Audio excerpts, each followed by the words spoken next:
Hello, viewers. Today, our topic will be biofertilizers. My name is Dr. Preeti Mathur, Associate Professor, Department of Zoology, SPC, Government College, Ajmer. So, today we'll discuss about biofertilizers. Now, what are biofertilizers? A biofertilizer is a substance which contains living microorganisms which, when applied to seeds, plant surfaces, or soil, colonize the rhizosphere or the interior of the plant and promotes growth by increasing the supply or availability of primary nutrients to the host plant. Biofertilizers add nutrients through the natural processes of nitrogen fixation, solubilizing phosphorus, and stimulating plant growth through the synthesis of growth promoting substances. The microorganisms in biofertilizers restore the soil's natural nutrient cycle and build soil organic matter.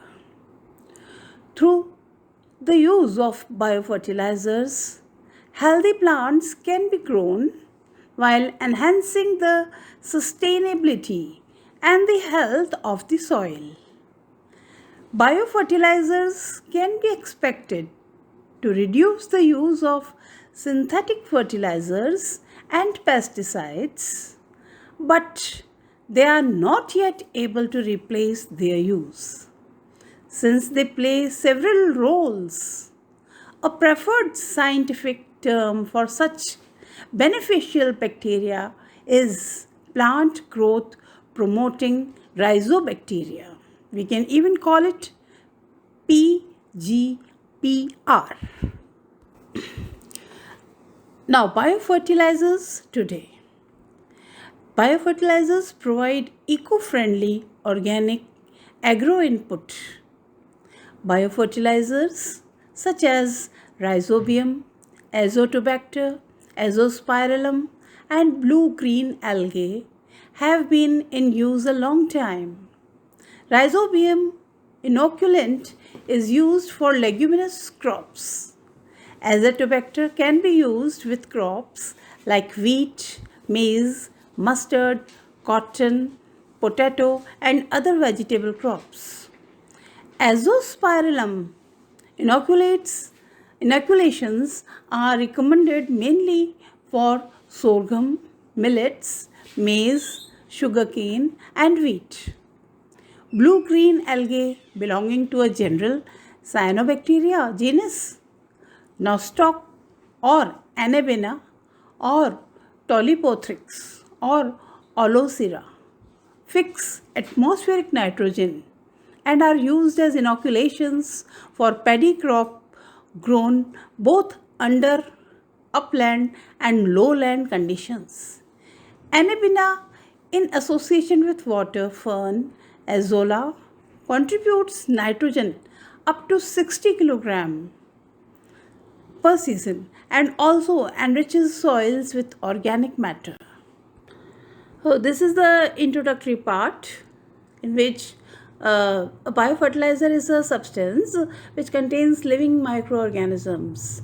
When applied to seed, plant surfaces, or soil, colonizes the rhizosphere or the interior of the plant and promotes growth by increasing the supply or availability of primary nutrients to the host plant.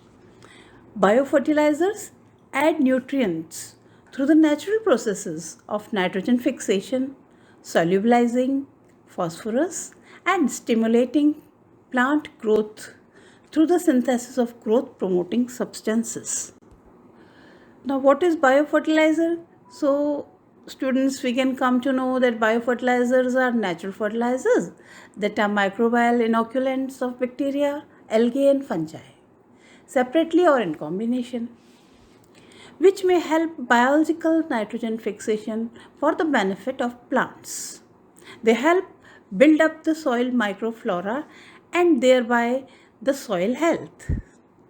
Biofertilizer also include organic fertilizers, for example manure, etc.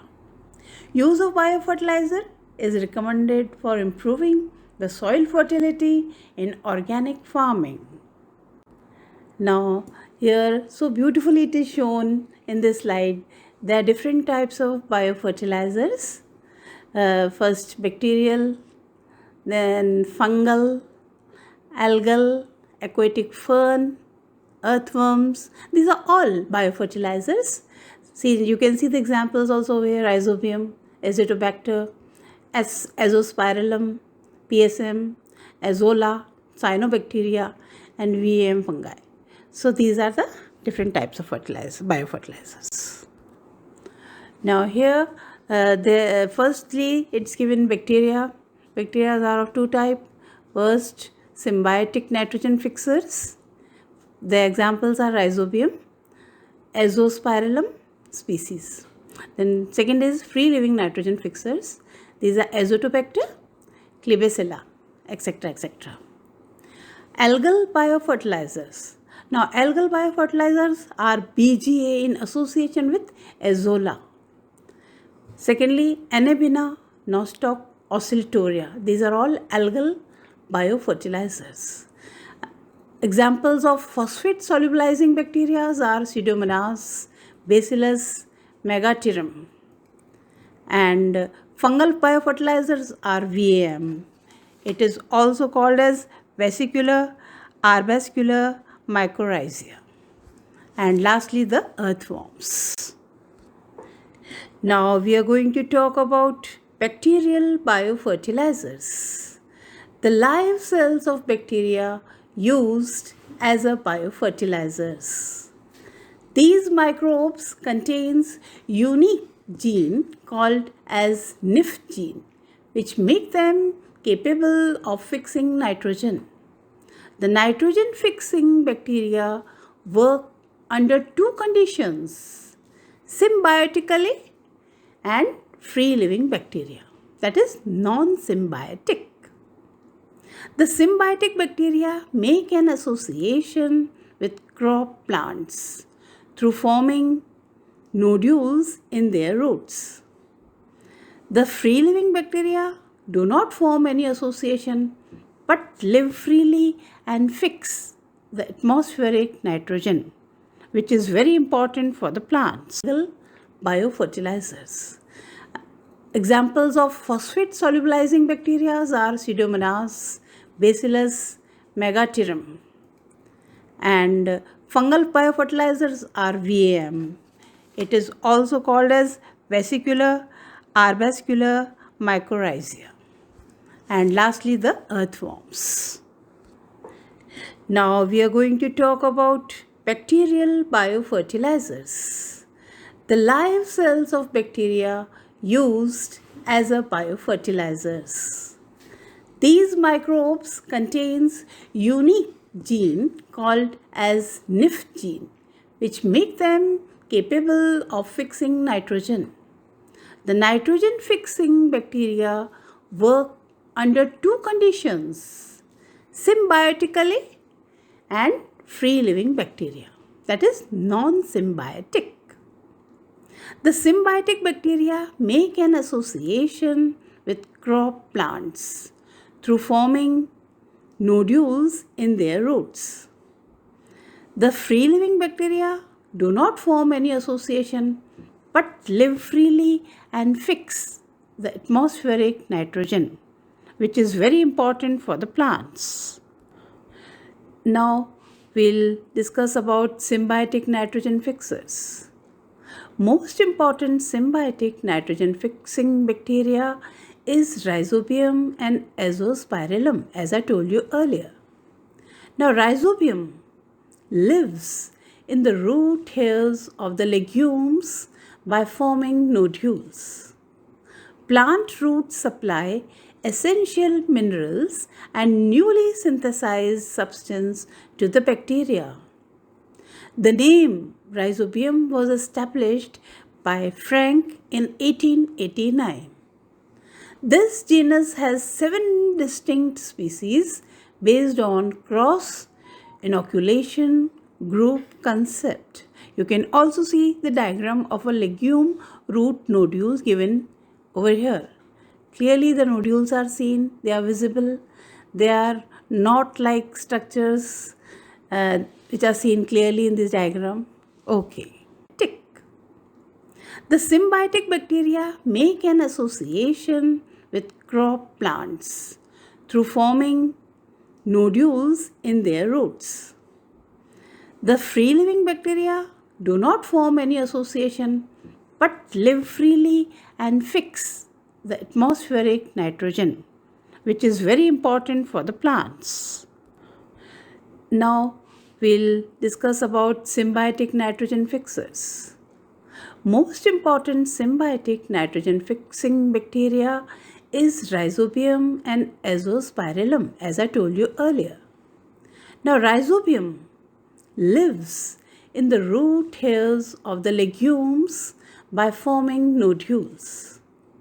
Plant roots supply essential minerals and newly synthesized substance to the bacteria. The name Rhizobium was established by Frank in 1889.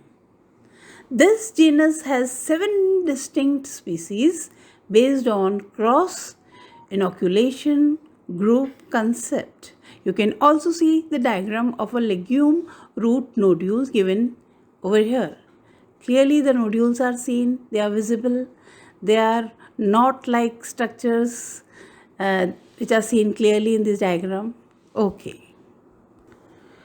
More than 20 cross inoculations groups have been established. A new classification has been established for Rhizobium, that is slow-growing Rhizobia, known as Bradyrhizobium, and the other group is fast-growing Rhizobia called Rhizobium. So Rhizobium can fix 50 to 300 kilogram per hectare. Here there are given 2 diagrams. You can see the Rhizobium. This is dark colored, and here the Rhizobium bacteria inside the nodules are shown clearly. So please see them. Okay. So viewers, in my next lecture we will discuss about Azospirillum, Azotobacter, Klebsiella, and all these 3 we'll discuss in my next lecture. So today be tuned with me on that part of the lecture, and just now I would like to stop here only. We'll continue in my next. I thank all of you for patiently hearing me. I am Dr. Preeti Mathur, Associate Professor, Department of Zoology, SPC Government College, Ajmer. Thank you.